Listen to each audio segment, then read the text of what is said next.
So I suppose my philosophy in that setting is trying to make every mouthful count. So I'm not asking in that situation where somebody has an appetite that's on the floor or they've got gastrointestinal side effects that they can't tolerate eating. I'm not asking how can we get more food in at that point.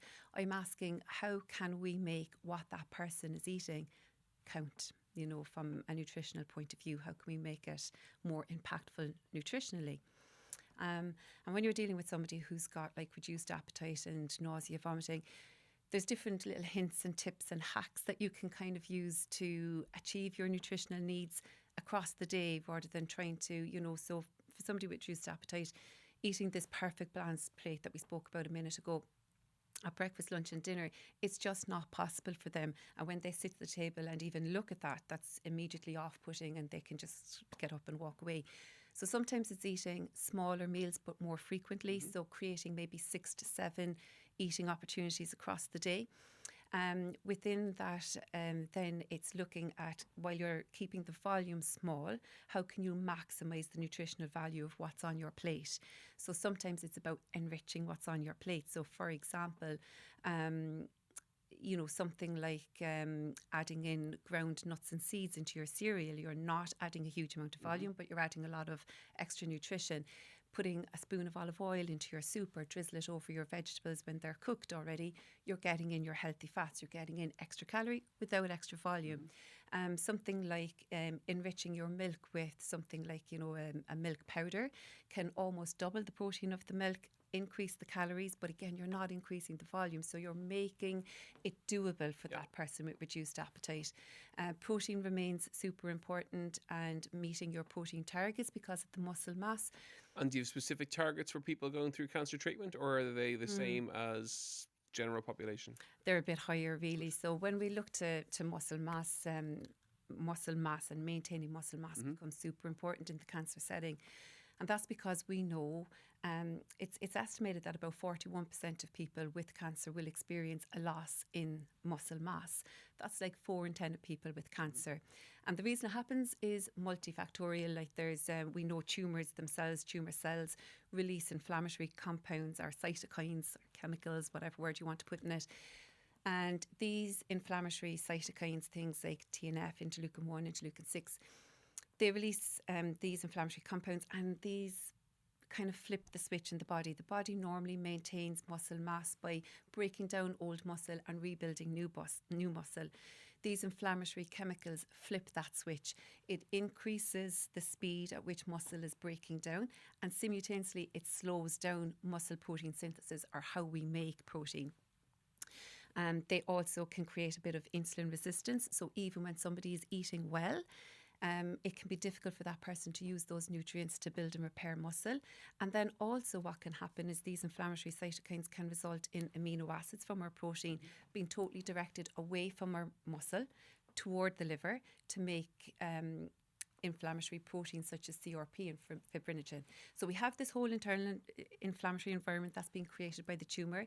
Then you put in there on top of that some cancer-related symptoms such as reduced appetite, early satiety, somebody feeling full really quickly when they sit at the table. Then you put in on top of that some treatment toxicities like chemotherapy, radiotherapy can cause gastrointestinal toxicities such as nausea and vomiting. That can further reduce somebody's intake at a time where we already said there's an increased demand for fuel. And then the fourth kind of aspect to looking at why muscle is so vulnerable during cancer treatment is you add cancer fatigue into that, or treatment related fatigue, and people are moving less. So muscle doesn't get the stimulus it needs to use the amino acids to build and repair the muscle. So for that reason, for all those reasons, we have the perfect storm where muscle is breaking down and muscle rebuilding is not happening quite as quickly as it should happen. And we know that people in the cancer setting who lose muscle mass, they're twice as likely to experience more significant treatment toxicities. So their treatment journey is tougher for them. And also they have increased risk of cancer mortality, so cancer death. Wow. So sarcopenia is a term that we use in oncology, and it would describe the progressive loss of skeletal muscle. And people who experience significant sarcopenia, there's a 69% increase of cancer mortality. So this is more than just a quality of life issue. This is a survivorship issue. So for this reason, yes, the needs for protein is higher than the average person who's not going through cancer treatment. The average person, you're looking at maybe 0.8 to 1 gram of protein per kg per day. In the cancer setting, you're looking at increasing that at least to 1.2 and up to 2 grams. And this is where in working with an individual really matters. Of course. But somewhere between minimum 1.2 and up to 2 It's great. grams. From a protein perspective, what you're really saying to people is that the cancer journey is almost like an exercise routine from a protein perspective. Absolutely. That journey, that it's like you're training for the marathon, you're upping your protein intake. It's that Absolutely. view of it, and it's brilliant. It's fantastic to hear it talked about like that. Absolutely. Actually, it's funny you compare it to a marathon, because I sat in on integrative oncology conference that was on there a couple of years ago, and one of the consultants who'd run one of the big integrative oncology centres in America would describe a cancer diagnosis as being at the base of Everest, and to achieve your cure you have to get to the summit. So what climber is going to take off without adequate hydration, adequate nutrition, adequate rest, adequate muscle? You know, you're not going to get far up that mountain very easy without the foundations being in place. So that's actually a really good Great way way to of viewing compare it. Like, it's fab. It is, It's and to hear it discussed is fantastic. We haven't had this discussion before. We're 8 years broadcasting with the podcast, and it's the amazing. first time we've really had this angle on it, which is Yeah. superb. Are there any foods when you're having a chat with someone who's starting treatment that you ask them to avoid? Yeah, like again, as we were saying earlier on, is creating that balance. So you don't want to bring fear and restriction into it. You want to keep it all a healthy approach. But yeah, there are certain foods, I don't like to label them as healthy foods and unhealthy foods. No, I get that. Yeah. Some foods that we should eat more in moderation. And where I really go with clients that I'm working with in the clinic is really focusing on all the things we can bring in. Can we bring in more colour? Can we bring more veg? Can we bring a high protein breakfast? Can we bring some movement in? And when we focus on all the things that we can bring in, there's generally less room for the less healthy choices. Certain things, I suppose, processed meat we know is it's a carcinogen, class 1 carcinogen. So I do advise people to take processed meat out of their diet. People's awareness of the processed meat link is not where it needs to be. It's not where it needs to be, no. I would see that in West Cork with clients Yeah, now, who would look at food diaries.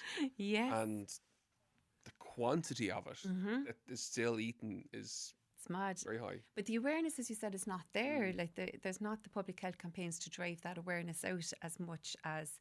And look, we're getting there with lots of other campaigns, such as the awareness of sun and smoking, and lots of other very successful public health campaigns. But we definitely need to increase that awareness around the processed so processed meat. meats needs to reduce. Obviously, replace them with lean white meats or fish, ideally. Fish, white meat, red meat in moderation, like twice a week is fine. Bringing in some protein from plant sources, lentils, tempeh, edamame. So meeting your protein needs with more quality. Like the processed meats have nothing to bring to the table, even not great protein, to be fair, not a great protein. Lots of salt. Content, lots of salt. Yeah, exactly. But yeah, so like, and then as well, I suppose when you're working with somebody, as I was saying, try to focus more on the positives and things that we can bring in. I try to, when I'm advising people on the things that they need to eat less of, I make, unless there's a true food allergy there, there's nothing completely off the table. It's okay to have things in moderation. And if you want to go out and have a takeaway once or twice a month, that's absolutely fine. And I always try to get people to realise and focus on, I've done 29, 30 days in that month where I have eaten really good quality foods, eating an abundance of plant foods. So what you do on that one day is not going to undo all the good work that you've put in consistently every day. So what you do occasionally is fine. It's what we do every day consistently is what really matters more.